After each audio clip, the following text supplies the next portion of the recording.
Bab 656. Farel melirik gadis berpakaian ungu setelah mendengar ucapan Wira. Gadis berpakaian ungu berkata, "Hehe, aku nggak berani bertaruh denganmu. Tapi, Wira berani. Bagaimana kalau kamu bertaruh dengannya saja?" Farel mengedipkan mata. Meskipun suka bertaruh, dia hanya mengikuti taruhan saat merasa yakin sepenuhnya. Namun, sekarang Farel tidak terlalu yakin. Tentu saja, biasanya dia pasti merasa emas yang disimpan di dalam air ini adalah hal yang tidak memungkinkan. Namun, Farel menjadi ragu karena Wira yang mengatakan hal ini. "Kenapa, kamu nggak berani bertaruh? Kalau kamu menang, aku akan menyetujui satu permintaanmu. Kamu boleh meminta apapun," ucap Wira sambil tersenyum. Farel mengedipkan mata setelah mendengar ucapan Wira. Farel bertanya, "Jadi, bagaimana kalau aku kalah dan kamu menang? Aku harus membayar apa?" Farel ingin mendengar jawaban Wira baru memutuskan untuk bertaruh atau tidak. Kemudian, Wira menjawab, "Gampang, nanti kamu cukup bantu aku kirim semua uang emas ini keluar dari kota." Farel tertegun mendengar ucapan Wira, lalu bertanya, "Cuma itu?" Wira mengangguk dan menjawab, "Tentu saja." "Oke, kalau begitu, aku akan bertaruh," ujar Farel. Setelah itu, Wira tidak bertele-tele lagi dan langsung mengambil sekeping uang emas, lalu melemparkannya ke dalam air raja. Tak lama kemudian, emas ini perlahan melebur dan akhirnya menghilang. Farel dan gadis berpakaian ungu tercengang melihat kejadian ini. Farel berseru, "Astaga, mana mungkin ini bisa terjadi?" Dia tidak percaya karena hal ini benar-benar tidak masuk akal. "Sekarang, kamu sudah percaya, kan?" kata Wira. Farel yang terkejut segera bertanya lagi. "Tapi, emasnya sudah hilang. Bagaimana kamu mengeluarkannya lagi? Selain itu, apa ini? Kenapa begitu hebat?" "Ini air raja yang bisa meleburkan berbagai jenis logam. Kalau ada orang yang dimasukkan ke dalam air ini, dia akan langsung lenyap dalam waktu singkat. Hanya saja, sekalipun emas itu sudah dimasukkan, tentu saja ada cara untuk mengeluarkannya," ujar Wira. Sesudah itu, dia melambaikan tangan untuk menyuruh orang membawa pergi guci itu. Saat ini, Farel benar-benar tercengang setelah mendengar perkataan Wira. Dia berujar, "Wira, mu benar-benar membuatku takjub. Ternyata, kamu punya trik seperti ini. Aku salut kepadamu." Farel langsung memberi hormat dan ekspresinya memang tampak terkejut. Sementara itu, Wira menimpali, "Hehe, jangan lupa dengan taruhan kita. Beberapa hari lagi, bantu aku kirim uang emas ini ke Dusun Darmadi." Bagaimanapun, uang emas ini begitu banyak. Kelihatannya agak aneh jika Wira yang mengirim semua guci ini. Wira pun langsung kepikiran ide ini saat melihat Farel datang. Wira juga tidak khawatir Farel akan menggelapkan uang emas itu. Farel memang seorang wanita, tetapi dia merupakan orang yang jujur. Sekalipun Farel mengincar uang Wira, dia juga tidak akan menggunakan cara ini. Farel yang lugas langsung mengangguk. Namun, dia berkata, "Wira, aku menyetujui permintaanmu. Tapi, uang emasmu belum bisa dikirim dalam beberapa hari ini. Ada masalah dengan Desa Angindra." Wira tertegun sejenak. Dia sudah mendengar tentang hal ini dan merasa Desa Angindra memang bermasalah. Barok dan pemimpin lainnya di Desa Angindra bukan orang bodoh. Mereka pasti mempunyai penyokong, makanya bisa berbuat seperti ini. Namun, Wira tidak bisa menebak siapa penyokong itu. Dia bertanya, "Ada apa?" Bab 657. Farel menjelaskan, "Tadi sebelum datang, aku mendapat kabar bahwa bandit Desa Angindra sama sekali nggak terluka dan terus melakukan kejahatan. Sebaliknya, pasukan Provinsi Jawali yang bertugas untuk melenyapkan bandit belum kembali. 3.000 pasukan Provinsi Jawali melawan 1.000 bandit yang nggak punya senjata lengkap. Seharusnya, anggota Desa Angindra nggak mampu melawan pasukan Provinsi Jawali," lanjut Farel. Wira juga terkejut setelah mendengar perkataan Farel. "Apa yang direncanakan Desa Angindra? Maksudmu, ada yang menyokong Desa Angindra? Siapa orang itu?" ucap Wira. Dia tidak terlalu familiar dengan orang-orang di sini. Tentu saja, dia tidak bisa menebak siapa penyokong itu. "Ini, sulit ditebak, seharusnya ada 3 kemungkinan," kata Farel seraya mengulurkan 3 jarinya. Wira seketika merasa penasaran begitu mendengar perkataan ini, lalu menyahut, "Coba jelaskan." Farel pun mengungkapkan tebakannya, kemungkinan pertama nggak sulit ditebak, yaitu gubernur bersekongkol dengan Desa Angindra. Jadi, pasukan gubernur tentu nggak kembali lagi karena mereka nggak benar-benar keluar untuk melenyapkan bandit. Wira mengangguk, dia merasa ini mungkin saja terjadi.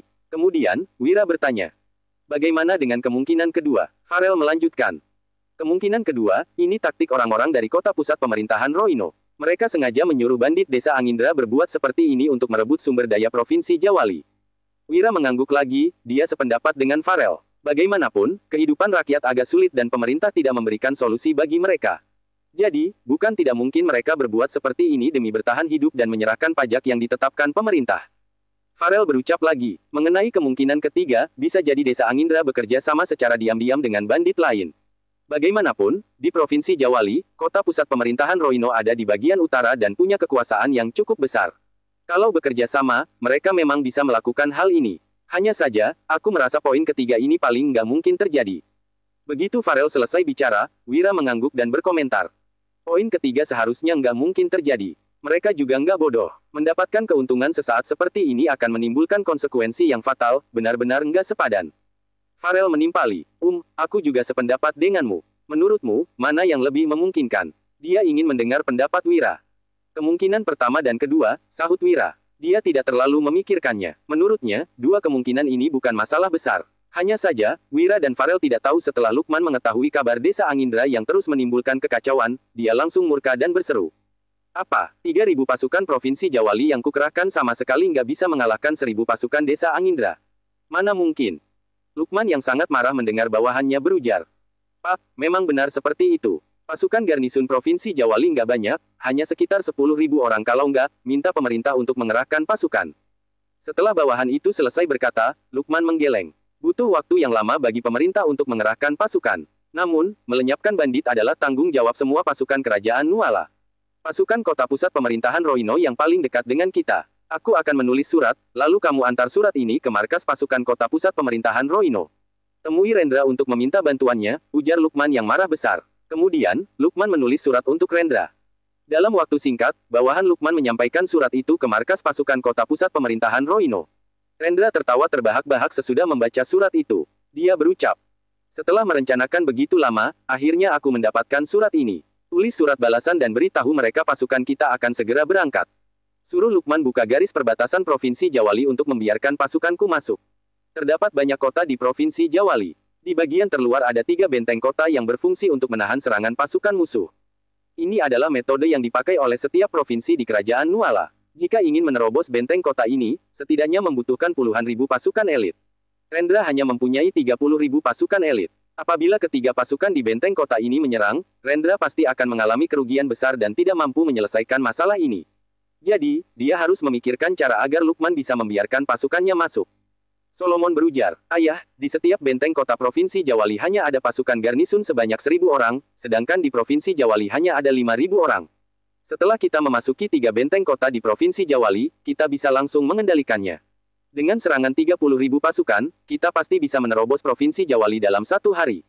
Bab 658. Rendra dan Solomon tersenyum, lalu segera mengerahkan pasukan mereka. 30.000 lebih pasukan kota pusat pemerintahan Roino berangkat menuju Provinsi Jawali. Saat ini, Lukman sangat senang setelah menerima surat dari Rendra. Lukman berujar, untung saja Rendra mengutus pasukannya ke Provinsi Jawali untuk membantuku melenyapkan bandit. Selesai bicara, Hatta yang berdiri di samping juga agak terkejut. Dengan begitu, masalah ini pun terselesaikan. Wira tentu saja tidak memedulikan semua ini. Dia berencana mengeluarkan uang emas dan meminta bantuan Farel untuk mengirimnya. Sementara itu, perjalanan Wira di Provinsi Jawali juga sudah berakhir. Jadi, Wira tidak ingin tinggal lebih lama lagi. Namun, Wira tidak tahu bahwa saat ini pasukan kota pusat pemerintahan Roino sudah tiba di Provinsi Jawali. Pasukan di ketiga benteng kota membuka gerbang dan membawa pasukan kota pusat pemerintahan Roino masuk. Pemimpin pengawal dari ketiga benteng kota segera menyambut kedatangan Rendra dan pasukannya. Hahaha, Tuan Rendra, silakan. Rendra tertawa dan menyahut, tuan-tuan sekalian, nggak usah sungkan. Mulai hari ini, pengawasan ketiga benteng kota diserahkan kepada pasukanku saja. Ketiga pemimpin pengawal tertegun sejenak setelah mendengar ucapan Rendra. Mereka hanya menerima perintah untuk membiarkan pasukan kota pusat pemerintahan Roino masuk agar bisa bersiap melenyapkan bandit desa Angindra. Tidak ada yang mengatakan bahwa pasukan kota pusat pemerintahan Roino akan mengambil alih tugas pasukan Provinsi Jawali. Ketiga pemimpin pengawal kebingungan. Salah satu dari mereka bertanya, Tuan Rendra, sepertinya kami nggak mendengar Pak Gubernur mengatakan hal ini. Rendra berkata, kalian bertiga beritahu Pak Gubernur, besok aku akan membawa pasukan ke ibu kota Provinsi Jawali. Setelah Rendra melontarkan perkataan ini, ketiga pemimpin pengawal langsung paham dan berucap, kamu, mereka bertiga kaget dan tidak mempercayai apa yang dikatakan Rendra. Aku nggak akan membunuh kalian bertiga karena kita sudah menjadi rekan selama bertahun-tahun. Aku nggak ingin melukai kalian, jadi kalian cepat pergi, teriak Rendra. Sementara itu, ketiga pemimpin pengawal juga tahu bahwa pihak mereka berada di posisi yang tidak menguntungkan. Saat ini, 3 orang berlutut di kantor gubernur. Ketiga orang ini adalah pemimpin pengawal 3 benteng kota, salah satu dari mereka melapor. Tuan Lukman, Rendra sudah masuk ke wilayah Provinsi Jawali dan mengurus tugas pasukan 3 benteng kota. Anggota kami, sudah dikendalikan oleh mereka. Hanya kami bertiga yang pergi. Pemimpin pengawal yang lain menambahkan. Pasukan kota pusat pemerintahan Roino membelot. Lukman sangat panik begitu mendengar ucapan para pemimpin pengawal itu. Dia berujar. Apa? Pasukan kota pusat pemerintahan Roino membelot. Lukman sama sekali tidak menyangka situasinya menjadi seperti ini. Salah satu pemimpin pengawal menyahut. Benar, dia juga menyuruhku memberitahumu, besok mereka akan menyerang ibu kota provinsi Jawali. Lukman tercengang. Dia tidak menyangka pasukan kota pusat pemerintahan Roino akan membelot dan menyerang provinsi Jawali. Lukman berucap, jangan-jangan, semua ini siasatnya Rendra. Apa, mereka berasal dari kerajaan Agrel. Kekacauan yang ditimbulkan desa Angindra hanya tipu muslihat untuk membuat kita membuka gerbang perbatasan provinsi Jawali. Kala ini, Lukman benar-benar tidak pantas menjadi gubernur provinsi Jawali jika masih belum memahami situasinya. Salah satu pemimpin pengawal segera menimpali. Pak, bagaimana ini? Apa kita, berperang mati-matian atau menyerah? Raut wajah Lukman berubah drastis dan dia berkata. Menyerah. Kalau begitu, kita pasti akan mati. Mereka pasti nggak akan membiarkan kita hidup karena mereka berasal dari kerajaan Agrel. Selain itu, sepertinya pasukan yang aku utus untuk bertarung sudah dimusnahkan oleh pasukan kota pusat pemerintahan Roino. Wajah Lukman memucat. Pada saat ini, dia tahu bahwa nasib provinsi Jawali sudah di ujung tanduk. Selain itu, Lukman yang merupakan pemimpin provinsi ini pasti akan mati. Kalaupun bisa